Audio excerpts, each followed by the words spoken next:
मोइन हजिक सासन पाइबसे प्रजासिंगना पिरप भारत तुगी मतुंगिना तौजौ चाही मंगा खंगदे तरा खंगदे तौजौ तौबदो लॉ एंड ऑर्डर से इफेक्टिवली नुपा थोकना थौना लेना ngahak lerga kari hani khut loi punjhalami kari di upai lei khangbani prajasing interest dai sibu kari haino manipur gi di yamna sengaba haiba tare dugumba athauba sing maruina Yuvraj Tikendrajit aduga Thangal General ani sidi mayamna adum sakhangba hodona tawraga moigi leihidabagi mama leipaki damukta कथोखिबा नुमित अथौबा नुमित हाइदारे सामगा कुंथ्रा चाही सामगा कुंथ्रा हमदोइरक सुबा नुमित सिदैदा अखोई मणिपुर प्रदेश Congress committee ना सिनबी लांगबिदुना Congress office असिदैदा अखोई पुनमंगना दुगुंबा लेपाकी दमक्तदा मथवाई भौवा नोना फारसी सगाई कादना कत्खिबा अदुगुंबा महापुरुष सिंह अदुगी मफमदा अखोई Coke नोंदुना Congress कर्मी खुदिमंगना मोहिना पामजरंबा मणिपुर कायबा यारोय मणिपुर की निंखा तंबा कहनबा यारोय मणिपुर की अपुनबा टेरिटोरियल इंटीग्रिटी कहनबा यारोय हाइबा अदुगुंबा मरुओइबा थिमदुदा अखोई की हल्लमनजिंग मथोना लेरबा ममा लेबाक की दमक्तदा करीगुंबा सिंगनबा लेतना नोना फारसी सगाई कागिबा दुगुंबा मफम सिंगदो अदुदा अखोइना अंगंबा लेमना माहिमना मकत्तुना अखोई कोक नोंद्र मोहिदै काई खुमनबा उच्चरी अदुगा लोइनना मोइना पिबिरंबा मेसेज हाइबदारे ममा लेबाक की दमक्तदा कथोकपा मदुगी थौना लिंजेनादो अखोई मणिपुरदा लेमिनरिबा अखोई खुदिंगमक सिंगम सुंग तमदे लेमिनरिबा अखोई खुदिंगमक अखोई Manipuri ngahakni akhoi ahlamna thambiramba lisat haiba tare madugi hiram keno duda akhoi punamak kaidana chatna ma tausi haiduna ai sumai wafum khari thamje adu akhoi sembi dai tare punaburi wafam natabila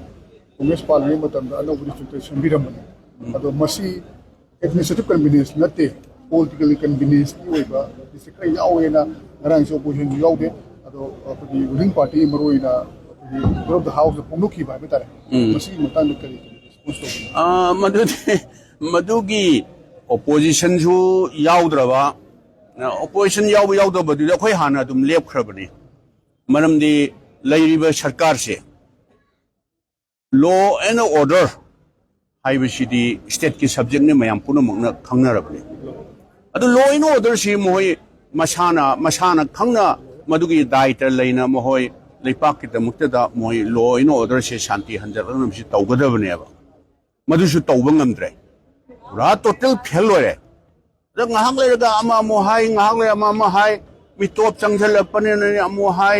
reserve forest ne amu hai adagi war on drug ne amu hai ngahak lerga amuk high court na akhoi gi mitai haiba tari ko कनो schedule tribe demand तौरुबदो तो court की भारदिक अमना तौबनी अमहाई हौजगना अमुक राजनीति खुदोंग साब लौरगा political convenience ता district reorganise तौबा हाइसरा अनौबा district सेमबनी हाइबसे मसिदी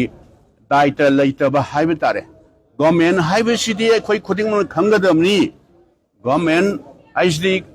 government ama mulaini government amu chakini machini continuing process neba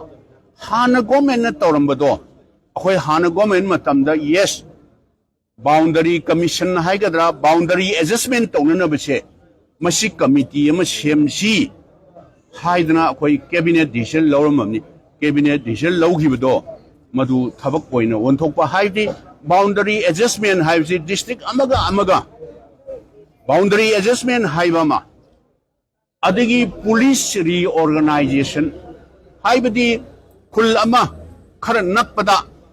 moigi law and order control tawna bise sigi khunjidi sigi police station sida yawrdi law and order control tawdi hen convenient woini hairagadi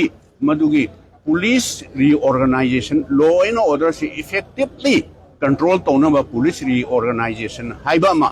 adagi nauna semgi ba district sing se मसीदैदा convenient inconvenient हाइजरिसिनी district सिगी district सिदी सोमदा चटपगी महूत थंगना district से सोमदा सिदैदा हापन हेना कन्वीनियंट ओइनी हाइबदुदी मदुगुंबा माइनर एडजस्टमेंट दो प्रजासिंगसु कनासु पुलो वारो तहंदना मदुगी कन्वीनियंट दो मदु येंगा अखोई तौननबना कैबिनेट डिसीजन लौरंबनी अदुगा अखोई अनौबा डिस्ट्रिक्ट सेमंबसे मसी राजनीति की कन्वीनियंट तौबने हाइ युमफम याउदबा जे एग्जांपल अमा खतंग हाइजगेबा जिरीबाम डिस्ट्रिक्ट सी इम्फाल ईस्ट यावनी जिरी की प्रजा इम्फाल ईस्ट ताना हेक लापताबा एनी प्रोजेक्ट एनी केनोमगी लापताबा सिबु राजनीति की खुदोंग चाबराबा फॉर एग्जांपल अतई अतई सेमीबा डिस्ट्रिक्ट सिंगजिसु प्योरली प्रजा सिंगी कन्वीनियंट हाइदरे पब्लिक की कन्वीनियंट येंगा तौबनी राजनीति की खुदोंग चाबा येंगा तौबा नतेना आई सुमाइना सिंगदोक्चनिंगे अदु ngarang karigumba akhoina house leramba taragadi immediately madu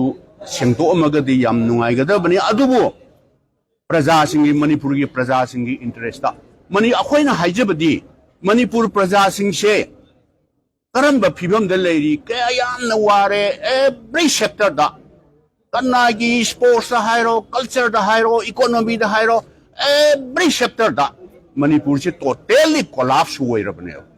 Kosei तांगबदा हाइरो इंडिया की द टॉप अफबदा टॉप वर्दी फबा अनएम्प्लॉयमेंट द हाइरो मणिपुर सी टॉप इकोनॉमी द हाइरो मणिपुर सी कोलैप्स तौरबा हुजी खरा स्वाई द खरा मतेक मया से पुलिस हेडक्वार्टर और खरा मतेक मया खरा तौरिबा अदगी आदा मणिपुर भवन अहुम सुबा भवन द्वारिका द अमा सारिबा अदगी परफॉर्मिंग आर्ट सेंटर गुरगांव न तौसे लोन नतबा अंत यावरिंगोबा सी गवर्नमेंट सी लोन हिंगबा हाइ तारेने लोन अमन लौसलगा अमदुने इंटरेस्ट अमुक पीबा लोन अमुक सिंगबा लोन अमन लौसलगा लोन नतबा अमता अदु मतम खर लेरगदी मसी खाकनेबा मतम खर लेरदि खाकनी तुंगदा हौरकदोइबा अखोई साइनाउ सिंग जेनरेशन लाकदोइबा सिदैदा अखोइना मसी सिनरमगा अखोई केनो तौबा ताब्राबा अदुना हजिके लेरिबा सरकार सिदी अखोई मसेन हुनबसे प्रजा सिंग खारे पेले सरकार में पालदी थौना लेना लॉ एंड ऑर्डर से इफेक्टिवली कंट्रोल तौबियोबा आई हंजन हाइजबदी वा नते को भारत की टॉप कोर्ट से सुप्रीम कोर्ट ना Manipur city law and order से टोटली फेल होइरे कॉन्स्टिट्यूशनल मेशनरी से कंप्लीट कोलैप्स होइरे ना हाइगिबसे सिबु मना पीब्राबा सिबो मना पीब्राबा सिरी यामने इकाई निगाई ने अखोई ओपोजिशन हाइजबदी अखोई याउजरोय लॉ स्टेट की लॉ इन ऑर्डर से फजना कंट्रोल तौबिरगा मणिपुर की प्रजा सिंह से इंग तपना लाइक लाइसु तंबक खंगदे एनी सेक्टर दा आइना हाइजर सिनेबा अदुगा थबें खांग फंगनब तौबने खंगदे अमनि खंगदे यामना इंग तपना शांति लेना मयाम की सेवा तौबियु अखोई करीम तक तलप लेते प्रजा सिंह की भारतिक नेबा मोइनो जिक छासोन पाइसे प्रजा सिंह की भारदिक प्रजा सिंह पिरप भारदिक तुगी मतुंगिना तौजौ चाही मंगा खंगदे तरा खंगदे तौजौ तौबदो लॉ एंड ऑर्डर से इफेक्टिवली नुपा थोकना थौना लेना ngahak lerga kari hani khut loi punjhalami kari di upai lei khangbani praja sing interest ai sibu kari haino adi ngahak lerga prime minister unabasi ai mai kai thamdoi no sibu prime minister di akhoi di chatlaga di sini Rahul ji ना अखोई parliament ngang हिबदो Manipur से India की सरुक अमनी state अमनी हाइना लौबिदरब्राबा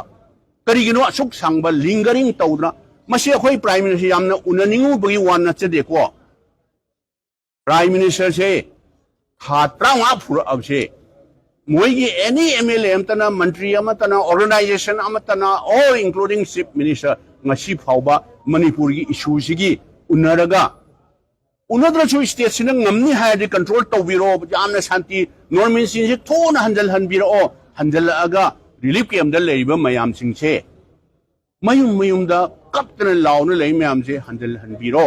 दु मतम दुदा अखोई शांति लाकदबनी हाइबनेबा मसी state न तौहम थोकपनेबा अदो स्टेट न ngamdraba ngahak lerga foreign aggression यावने देन foreign aggression यावबा तारगदि गवर्नमेंट ऑफ इंडिया की मतेंग दरकार होइरोइद्राबा मणिपुर से इंडिया की पार्ट अमा होइबनिना इंटरनेशनल बाउंड्री से मसी ngakpa haibase haibadi foreign aggression yawi hairagadi why not no chalo prime minister unaro hairo chi foreign aggression yaure karigumba opposition gi darkar leiraga su akhoi mateng pangjage haibane ba akhoi kaisu unabagi unaning bai wa kaisu leite madugi manipur gi issue che masi achuba matamna solve tawna ba tawji hairaga ngahak leira ama ngang ngahak leira ama ngang akhoi di land manipur gi praja sing ji tabada idi waram dau malaba fed up toram dau male praja sing ji aduna simaina ngahak leira ma assembly ni khangde ngahak leira ma ngang tawdau sarukudi isagi duty tawbiro manipur se thuna shanti hanjal hanbiro o haiba adu khaptagi wani akhoi opposition gi handaki session du da akhoi na lawjagi ba role do rajniti gi khudong chaba lawnana ba or natragana madugi kudong chaba lawnana ba khoi karimta adugumba khoi kalapasu leite lawnana ba role su laute haibai wafam se ai singdokchari duga ka abu da kuri house da prime minister na ba ba logosi emulation members je su ko wafam ne ko ki wafam su le ai khoi mado akhoi khangjai ba prime minister house da lowdi lairna ai isa je manipur gi praja ama oina manipur gi seva sahi hairajo haitrasu ko sahi trawa seva tauramba amisak ama oina ongta unajage na prime minister da ongta unajage low appointment lowba mada appointment pirak tragadi ai isa ithanda ikai jeba prime minister unaba haiba sidi house ki dignity shwe upai de show lai lektraba akhoi matamda any issue ma thorapa matamda akhoi chief minister office tagi prime minister gi appointment lowbi PBU list of delegation di chini opposition ki satra sing ki kai representative lo yaure purpose of meeting sigi ni hire ga CM office tagi low yeba khoi adu low khoi mayam chachen ai ama khaktang example am ta set tau jage ba akhoi matamda manipur university je central university workanda akhoi gi scheduled tribe ki satra sing sa inausing haiba tare moina reservation policy che akhoi di population da khot laga state reservation policy si 30% oidna aduga manipur university si central university oigramni all india gi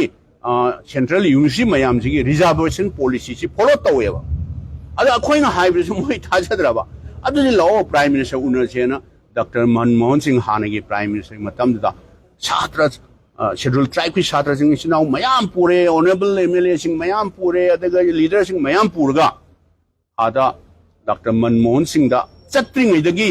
machine reservation policy ki ni sini hai bije koina hana subject matter jo hana hai greba adu ayore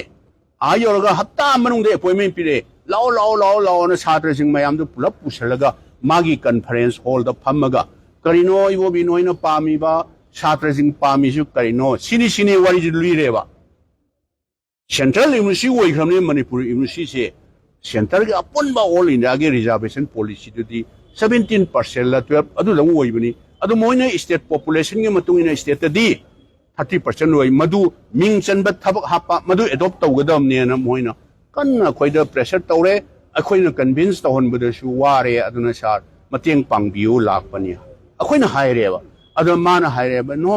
ibobi adu di sorry ai prime minister ne hire so central university mayam se all india gi